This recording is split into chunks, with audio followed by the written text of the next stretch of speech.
The story begins as a silhouette of an old eerie house looms in the distance. Fog rolls in and faint whispers fill the air. The whispers grow louder and suddenly the front door creaks open on its own. The atmosphere thickens and a dark shadow passes through the hallway, leaving behind the echo of children's laughter. A chilling voice whispers, "They came for a home, but something darker called them here." Lena, Mia, and Emma stood at the gate, gazing in awe at their new home. Matter. Papa had worked hard for years to buy this place, a beautiful, sprawling house in the countryside. It was a fresh start, a chance for their family to escape the city and embrace peaceful rural life. Mama admired the house too, with its grand oak doors and ivy climbing up the old stone walls. She was a bit wary about moving into such an old place, but the dream of a new life outweighed her concerns. It was the perfect place to raise their daughters. But as they crossed the threshold into the house, an icy breeze swept past them, even though it was a sunny summer afternoon. Mia shivered and looked around. "It's colder inside than it is out," she muttered. Papa dismissed it with a chuckle. "That's just how these old houses are. Solid stone keeps the place cool. You'll love it in the summer." Lena was the first to explore, running up the creaky wooden stairs to find her bedroom. She chose a room at the far end of the hallway with a large window overlooking the forest behind the house. She could already picture herself reading there, feeling peaceful as the sunlight streamed in. Mia and Emma, the younger daughters, picked their rooms too, though they hesitated to go too far from Mama and Papa's room. Emma was only 7 and easily frightened, but Mia at 10 liked to act brave, even if she didn't always feel it. That evening, after unpacking most of their things, they gathered in the living room.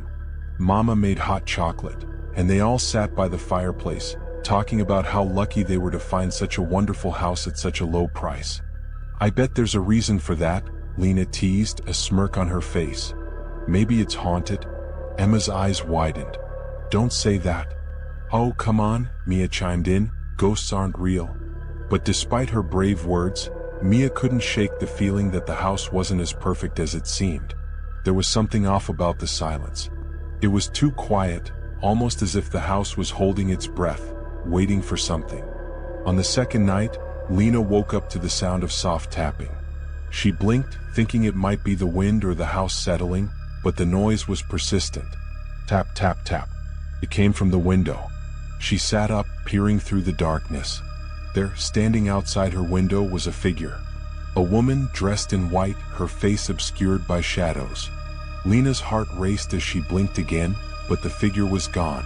Convinced it was just a dream, she lay back down, but sleep didn't come easily. The next morning at breakfast, Mia and Emma were unusually quiet. "Did either of you hear something last night?" Lena asked, poking at her cereal.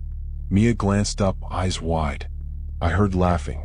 Like a child, but it wasn't Emma. It sounded like it was coming from the hallway." Emma nodded quickly. "I heard it too."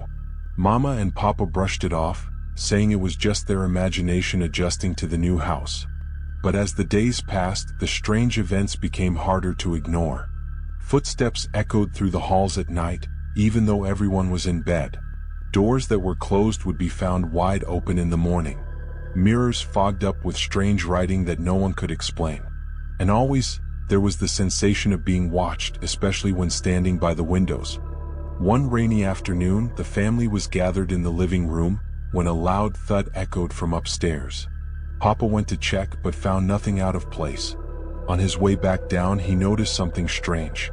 There was a small hidden door in the hallway they hadn't noticed before.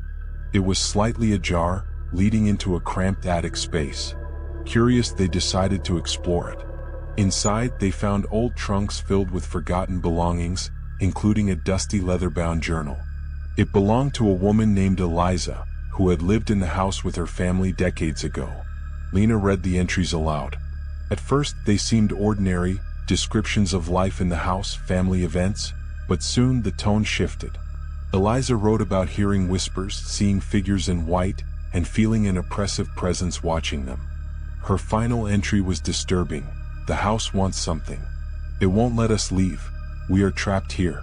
A heavy silence filled the attic as Lena finished reading. Mama and Papa exchanged uneasy glances, but Papa shook his head. It's just an old journal. People get paranoid in houses like this, but deep down, none of them could shake the feeling that Eliza's story was eerily similar to what they were experiencing. That night, things escalated. The family was awoken by a loud banging sound. It seemed to come from every wall at once, shaking the house to its core. The lights flickered and Lena, Mia, and Emma huddled together in fear.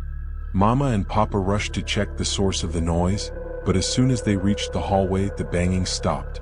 Suddenly the air grew cold, unnaturally cold.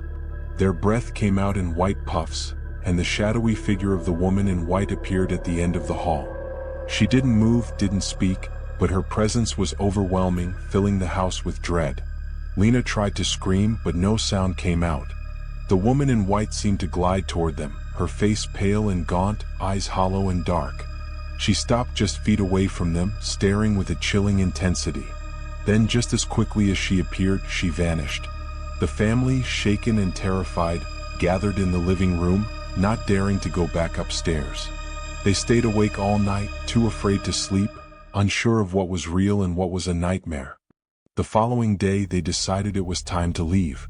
They packed their bags hastily, but when they tried to open the front door, it wouldn't budge. No matter how hard Papa pulled, the door wouldn't move. It was as if the house itself was holding them inside. Desperate, they tried every window, every door, but they were all sealed shut. Panic set in. They were trapped. As night fell, the temperature dropped again, and the whispers returned, louder and more menacing. The house was alive with unseen forces, and the family could feel it closing in around them. In the midst of their terror, Lena realized something. It's not the house, it's the woman. She's keeping us here. They rushed to the attic, hoping to find something in Eliza's journal that could help. As they flipped through the pages, a single entry stood out, written in shaky, desperate handwriting. We must not acknowledge her. We must not fear her, or she will have power over us. But it was too late.